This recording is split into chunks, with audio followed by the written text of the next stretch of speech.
government agencies trying to curb gambling promotion. And let's discuss this further with DICT's Assistant Secretary Aboy Paraiso, who's also Deputy Executive Director of the Cybercrime Investigation and Coordinating Center, or CICC. Good evening and welcome to The Big Story. Good evening, ladies. Let me correct that. I'm no longer with the ICT. I solely serve as the Deputy Executive Secretary of CICC. But thank you again for having me here in your show. All right. Well, since your main task is really to go after those violating our cybercrime laws, it seems that you're having difficulty going after the illegal gaming platforms, online gaming platforms. There are about they make about half of what the PAGCOR makes from the legal online gaming platforms.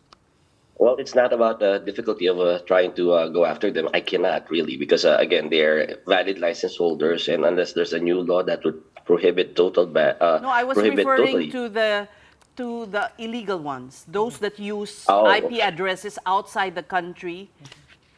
yeah. Well, yes. First and foremost, I think the nature of the criminal enterprise is the one that's giving us challenges. For example, here in the Philippines, most of the back end, the promotions happen here in the Philippines. The gaming happens here in the Philippines. But if you follow the money trail, follow the administration, it's always outside the country.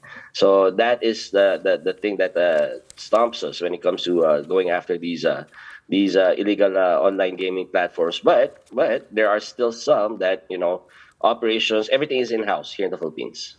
Just to give us a better context as well as to our viewers, do I call you ED Aboy now? I get confused. It's Executive Director. Yeah. Yes, correct? ED Aboy. Yeah, Of the CICC. Deputy Executive Director. Yeah. Okay. Deputy Executive Director, but ASIC is fine also because Okay. it has the rank of ASIC. Yeah. All right. Whatever Okay. you're comfortable with. Okay, so we'll stick to ASEC Aboy. We got used to that. Kasi DED, di parang dead na naman Oo, yun. ang pangit. Dead na naman. Yeah. Okay, so may legal, may illegal ASEC. How does a player know na illegal ito? I've heard there's links on Facebook. Are those Matic illegal or? No. Also, the legal ones also try to advertise because again, they're really the ones, one of the victims of these illegal gaming platforms here and gaming sites here in the Philippines. They try to fight fire with fire. They also advertise during on social media platforms. So to answer your question, no, it doesn't mean if they advertise or if they see it on social media platforms, they're automatically illegal. So how would you know Let if us you're? more simpler. Yeah, how do you know that you're playing on an illegal site? Because kung maglalaro ka na lang, syempre doon ka na lang Pero sa I legal. wonder then if it matters to the player. Does it? What's the difference? Diba? Yeah. Parang you just wanna Yeah. play. Well, that's where information comes in. For example, to answer first, how do you know? It's easy. There's a list inside the PAGCOR's website that I plan really to amplify in all our websites as well as the social media platforms if we're really going to go after these illegal online gaming platforms. But to answer if it matters, it should matter because most of these illegal online gaming platforms are unregulated and therefore they are not subject to any scrutiny and therefore they can rig the games and kawawa naman yung nagtataya. They don't know kung nadadaya sila. They have no security if they are being duped or they're being cheated on these gaming platforms. Asik, I wanted to ask about numbers. For every illegal online gambling site that the CICC takes down or goes after, how many more resurface and how quickly do they pop back up? This is funny, but it's one of those nuances that whenever I take down these sites, they just migrate to another site. But there's disruption. Definitely, there's disruption there because whenever they do this, whenever they migrate to another site, they have to inform other players and have to migrate them and shepherd them to the site, which takes a lot of time also and resources. So, but for me, I think the ultimate solution would be really going after these online gaming platforms, form a solution with other countries that experience the same, because what we're experiencing here in the Philippines is also being experienced by first world countries when it comes to a lot of online harms, whether it's online gambling, whether it's child trafficking. A lot of these things are, the criminal enterprises take advantage of this jurisdictional nightmare where the money comes in from one place, the administration is another, the victims is another. Remember, there's a scam hub that was raided in Cebu. Right. They don't victimize Filipinos. They victimize South Africa. So that's what we're facing, ladies. And ASEC, this latest order for content creators, influencers to take down their content that feature these illegal apps, is it just for illegal gambling or pati yung mga legal na endorsements? Well, I cannot go after the ones that are legal. Like, they have valid licenses. And to be fair, and I'll echo the point of Chairman Altenco, it is a valid source of revenue for the country. So, I cannot really go after something that's legal. So. We've talked to a bunch of people about, trying to, no, para sumpuin na tong mga illegal operators. ASEC, do you think like telco blocking is the easiest way, or yung mga ISP, block na lang yung sites? Of course, they're gonna pop up again. Pero would that be kind of the best solution? Well, no, because again, that's merely disruption. From our experience and from what we see, nakapondo na yung mga websites nila. So if we take down one, nakaredy na yung susunod. So that's the problem there. But again, I think the solution really would be show government's effort that it's serious in the crackdown of these illegal gaming platforms. If they're here, or if their back end is here, we go after them. Then see a way to cooperate with other countries when it comes to the other parts of the criminal enterprise in other countries. So, Okay, but I think may that's you the way to go. clarify? May you clarify, sir? Is the Yep. ban on ads only on the illegal, or does it also apply to those who are with licenses, the legal operators?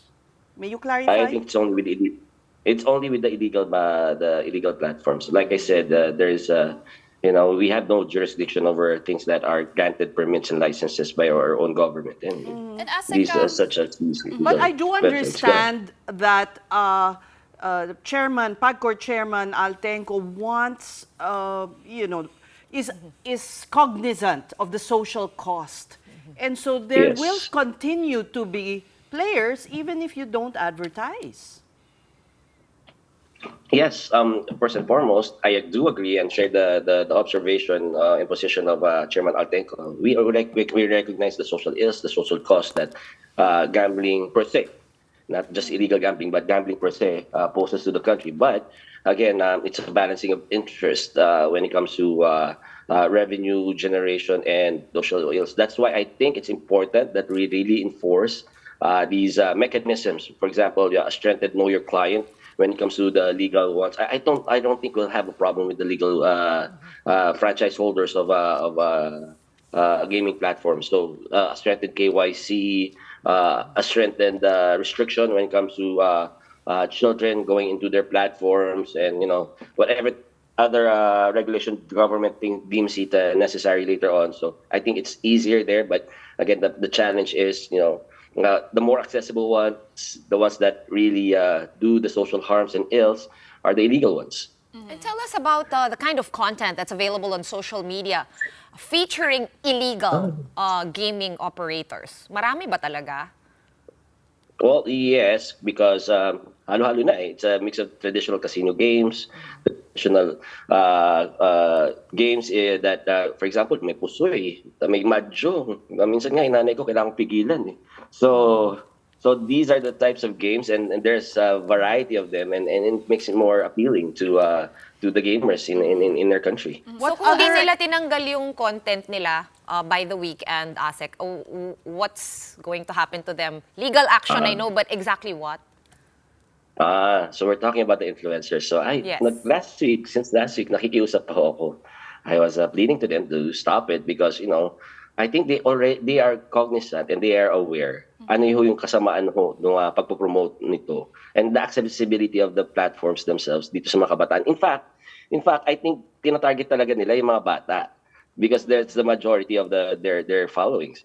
So, nakiusap pa ako, pero kanina, I gave a deadline. So, what time is it now? It's 8 o'clock, just past. By 12 o'clock, I instructed my team to document everyone that still has illegal gambling content uploaded, streaming illegal gaming content. So come Monday, it's not only giving them a letter to explain why we should not file cases with them, but like I said, I'm very thankful that in this fight I have the support of the social media platforms. So I'm hoping once I write them on Monday, they would comply to not If only take not, down the content but if the not, channels. if not what? Well, if not, then again, it's the same thing. It's endless bickering between social media platforms and the government. So that's what we're What's the experiencing right now. penalty? What's the penalty? Oh, well, when it comes to now, we go on to the legal aspect of it. Yeah. If we can consider, and this is the theory of the CICC, in collaboration with other government regulators, is these influencers are co-principals of these criminal enterprises. So it really depends. There are cases of estafa. So some of it are when we can prove the elements are non-bailable, or bail is a matter no longer a matter of right. So that's one. The penalty ranges from as little as 60 days to as much as life imprisonment. So that's the range of the penalties. But one thing they have to remember, and I keep emphasizing this, it doesn't mean that I file a case against you under the revised penal code or under the special laws. It's exclusive of one another. No, I can file them simultaneously with each other. Then I balloon up the charges against you, and then hopefully we get a Okay. conviction, and the penalty be substantial. So let's be clear. You'll write if they refuse still to take down their ads, you will write them on Monday. And how much Yes. lead time are you giving them to follow to heed your warning before you file? Well, being a practitioner of law for several years, I think 5 days is enough for them to heed. So, ASEC, you have Right. identified these influencers already, and can we know if are they big-time content creators or they micro-influencers? Para kung makita rin po namin sila sa feed namin, we could probably help in reporting these Yeah. illegal ads. Well, my theory would Informant ka always pa. be that I cannot. But are they Or baka kayo yun, big-time content creators? Sapa. Well, at least, di ba, I'm being fair to everyone. No, but being serious for a while, it's my theory that I always cannot go after them all at the same time. But I go after the heads of the snake, so to speak, the big ones, those who have a lot of following. So most of these, I call them Pied Pipers. Most of these big influencers also have a following of other influencers under them. In fact, if you can see, there's a whole network of them. You don't get to see just one influencer in one house doing live stream, but a whole slew of them. So I'm targeting this. So I would send an example and show that there's a real urgency and seriousness about government's efforts to stop illegal gambling. All right, we thank you for your time. Deputy Executive Director of the CICC, Aboy Paraiso. Thank you.